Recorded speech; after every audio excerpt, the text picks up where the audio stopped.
Thank you all for welcoming me to the heart of Holy Blossom, the heart of your community. Now, I'm going to speak, obviously, to this community, but I want to speak to the nation. Rabbi Splansky, much of what she said resonates directly with what I will say. She said it better. She'll be quicker. So sit comfortably. But let me draw on some of those traditions. 3,000 years, Jewish tradition has taught us that a society should not be judged by its wealth or its power, but how it treats its most vulnerable. The Hebrew prophets returned repeatedly to this lesson. Isaiah called on rulers to learn to do good, devote yourselves to justice, aid the wrong, uphold the rights of the orphan, defend the cause of the widow. Amos warned against societies that prosper while neglecting the weak. The message of the prophets to us was that a just society is sustained not merely by law, but also and most fundamentally by the obligations that we owe to each other. Centuries later, in a different way, Aristotle described this as civic friendship. By friendship, he did not mean intimacy, affection, or fellow feeling. He meant something more demanding and durable. The mutual recognition between citizens that each is pursuing a good life under the same political roof, and the conditions of your flourishing are the same, must be the same as mine. And this is the covenant that makes Canada possible. This is the covenant that is being tested today by the scourge of anti-Semitism. And I want to speak today about that terrible reality, a reality this community has been facing, Jewish community across this country has been facing.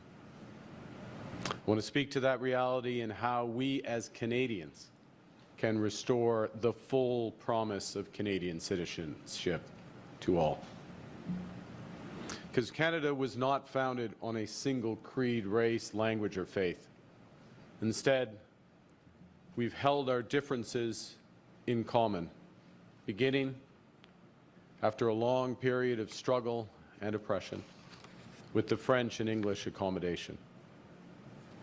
This deepened with Confederation, and it's been carried through successive generations of immigration from every continent and of every faith and none. It continues to be traveled in the long journey of reconciliation with Indigenous peoples, the original stewards of this land. Le respect en fait la célébration des différences est inscrit dans la Charte des droits et libertés, notamment dans l'article 27, qui indique que toute interprétation de la Charte concordée avec l'objectif de promouvoir le maintien et la valorisation du patrimoine multiculturel des Canadiens. Et cet engagement repose sur un concept que l'un des grands philosophes canadiens, Charles Taylor, appelait la reconnaissance. Selon lui, la reconnaissance est plus simple que la tolérance.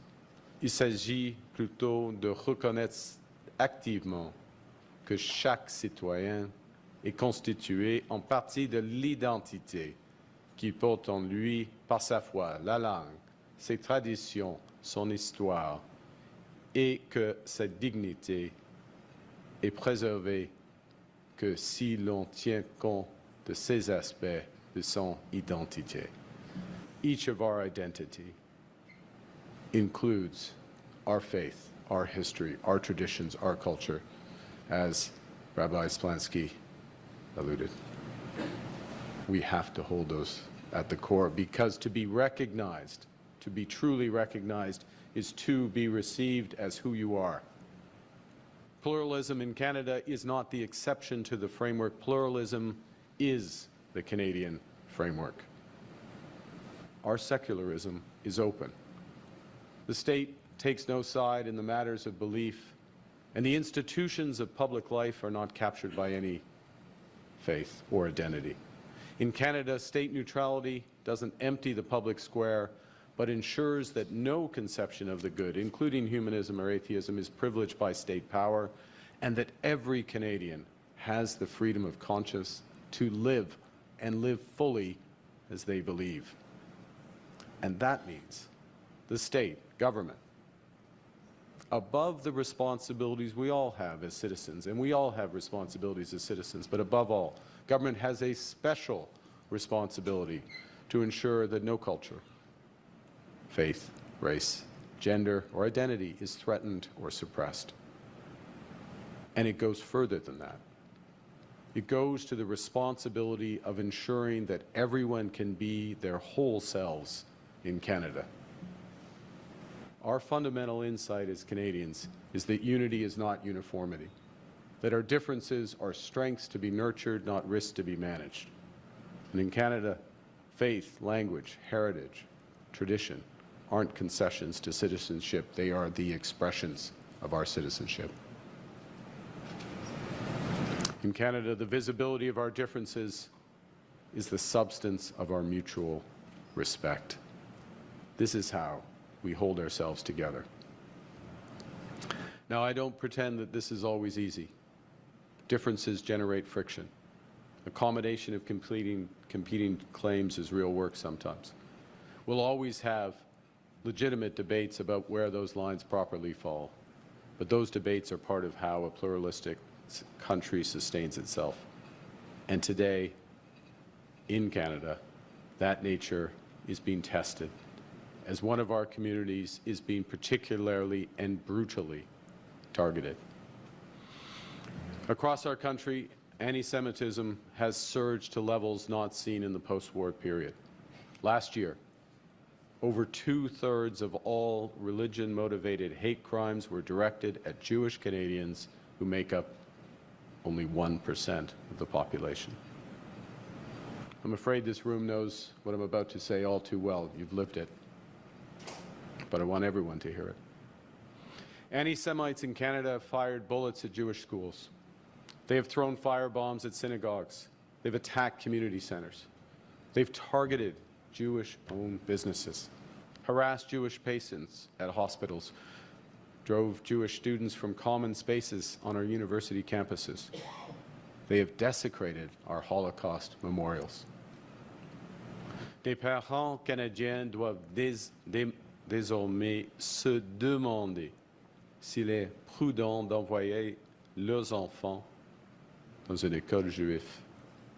Les Canadiens pratiquants y réfléchissent à 2 fois avant de porter une kippa dans le métro.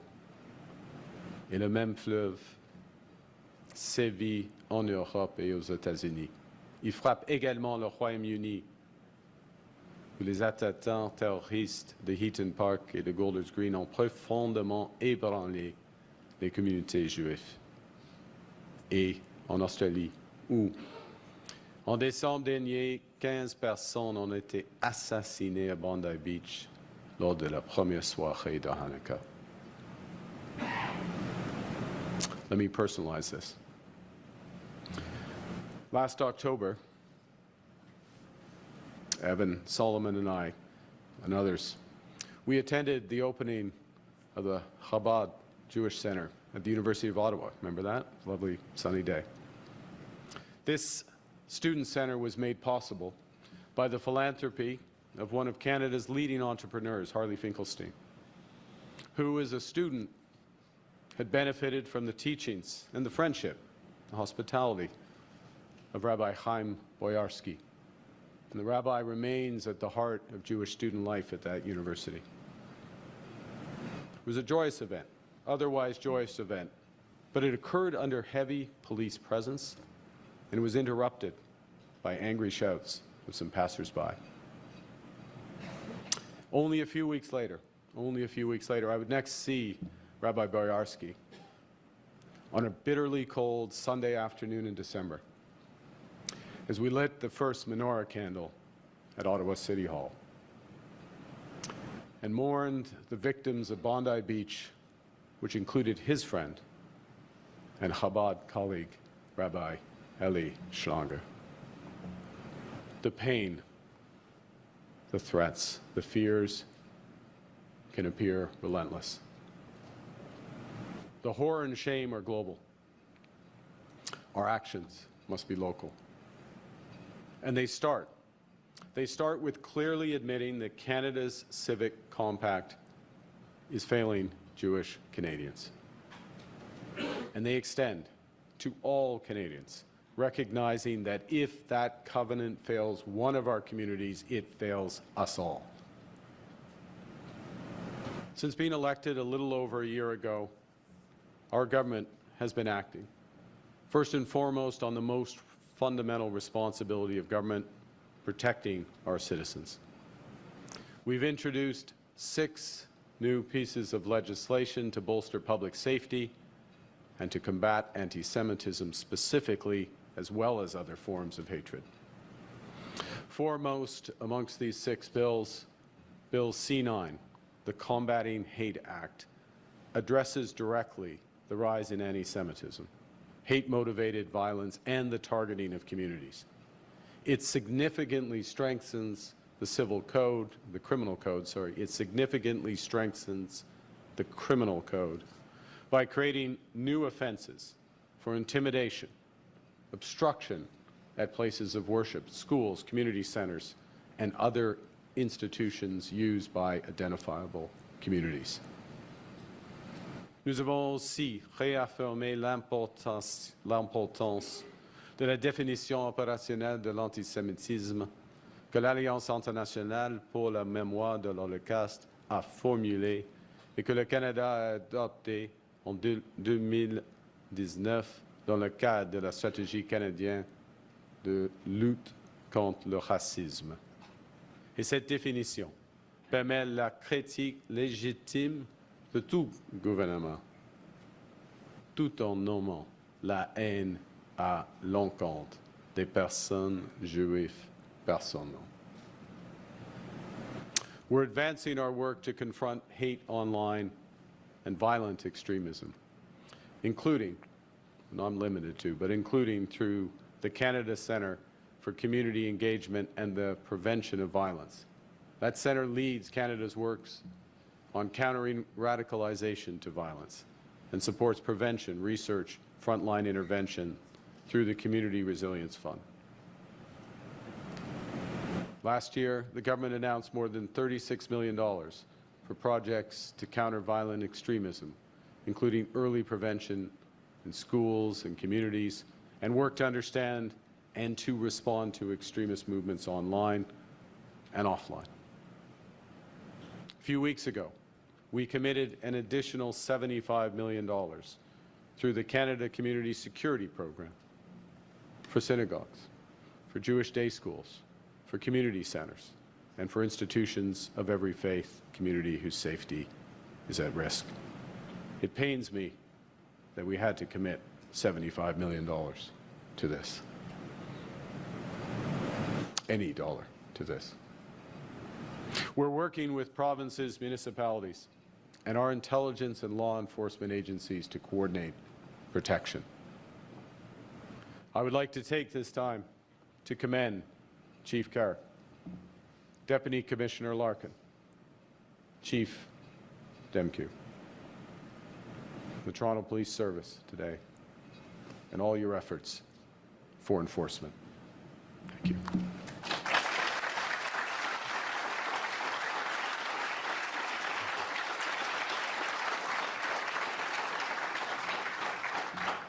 And when royal assent comes on Bill C-9, we're going to give you additional laws to enforce soon.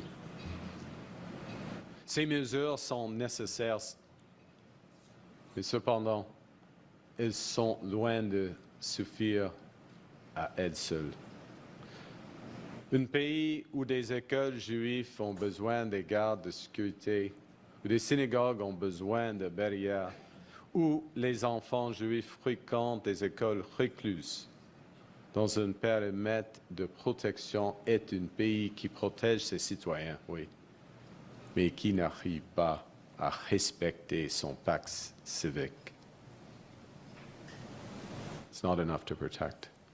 The deeper work is the renewal of the Canadian covenant itself. And to that end, I'm pleased to announce today the launch and the membership of Canada's new Ministerial Advisory Council on Rights, Equality and Inclusion. It will be chaired by the Minister of Canadian Identity and Culture, Mark Miller. The Council has a clear mission to combat racism and hate in all their forms, and to guide the Government of Canada as part of our efforts to build a fairer, more just, more inclusive society. I'm honored to announce that Senator Mark Gould, one of Canada's most collaborative, effective, principled voices on the scourge of anti-Semitism, has agreed to join that council. And I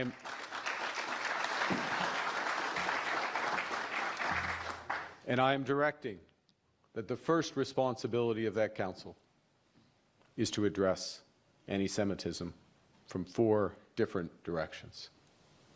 First, the Council will assess the nature, the scale, and the drivers of anti-Semitism in Canada, including across our public institutions, our workplaces, our campuses, our public services, our professional bodies, our online spaces. Because these are the places where the habits of civic life are formed, and where if those habits fracture, the fracture quickly spreads. Secondly, the Council will coordinate a whole-of-government approach to anti-Semitism, because combating anti-Semitism is the responsibility we all share. It will ensure that federal workplaces, federal policies, federal public safety programs, and community initiatives are aligned in protecting Jewish Canadians, confronting hate, and promoting inclusion. Third, the Council will improve research in the collection of data on hate incidents. It will build stronger data sharing systems, so all orders of government, all police services are working from the same facts and with the same alignment. And finally, the Council will measure clearly the impact of our efforts so that we can reinforce investments in education, in prevention, training, and community safety, those particular investments that are actually delivering real results and are helping to build a safer, more inclusive Canada. Now, particularly with respect to the first 2 items, I want to be clear about what these measures are and what they are not. They are not curtailments of freedom of expression. They are not constraints on legitimate criticism of any government on any subject anywhere. But they are.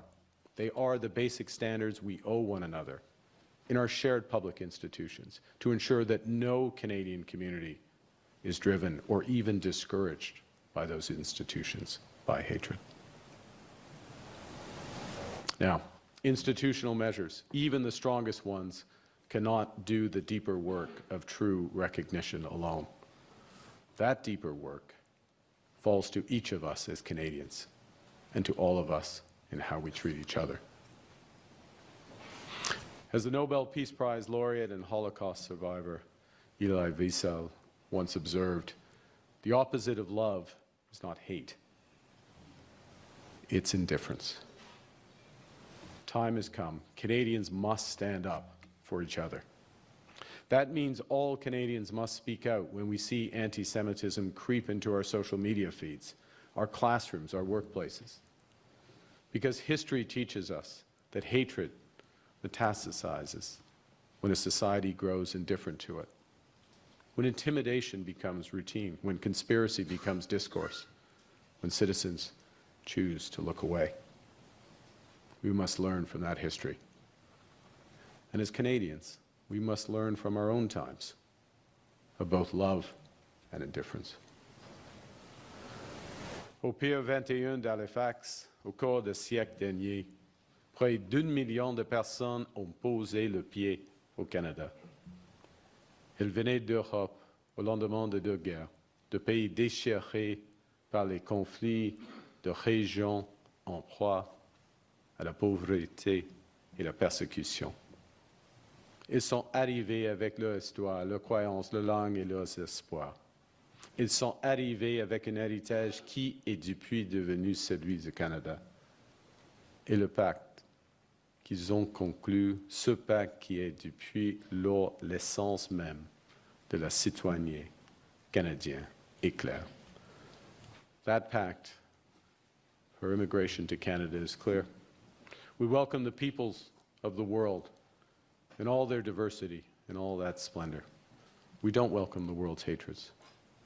When you come to Canada, you bring your faith, your tradition, your language, your story. You leave behind your animosities. Now, we haven't always lived up to all of that pact. 1939, the MS St. Louis, carrying 907 Jewish refugees fleeing Nazi Germany, sailed up the Atlantic coast seeking refuge. Cuba turned them away. The United States turned them away. In Canada, we looked away too. The ship returned to Europe. Hundreds of those passengers were murdered in the Holocaust. The St. Louis is the face of the Canadian promise denied. And Prime Minister Trudeau rightly apologized for it in 2018.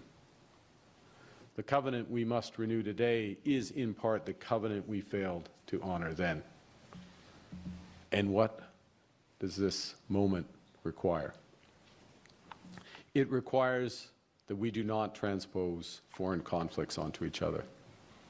It requires all of us as Canadians to stand up and protect our fellow citizens. It requires all of us to raise our voices in disgust and defiance when we see the ugly face of anti-Semitism. It requires that no Canadian child goes to school being seen as a representative of any foreign state. Cela implique qu'aucun Canadien vacant à ses occupations quotidiennes ne doive assumer la responsabilité des actes commis par un gouvernement où qu'il se trouve. Qu'il soit dans le métro, dans un magasin, à l'hôpital, à l'université, dans une synagogue, une mosquée, un goudoir ou un temple. Cela exige de tenir les débats politiques au Parlement et dans l'espace public, et non de cibler les entreprises privées, les domiciles et les communautés. The covenant runs in every direction. Anti-Semitism breaks it. Islamophobia breaks it. Burning churches breaks it. Transphobia breaks it. The targeting of any Canadian for their faith, their origin, their identity breaks it. Now, I want to be clear, particularly to the Jewish community. Naming those other assaults is not equivalence. The crisis of anti-Semitism in Canada today is specific, it's severe, and it demands a targeted response. And that is what our government is fully committed to. It's also the case that for all Canadians to remind that the covenant we are renewing is comprehensive. It protects all of us by binding all of us. That's its strength, its source of legitimacy, it's all of our responsibility. So let me close where I began.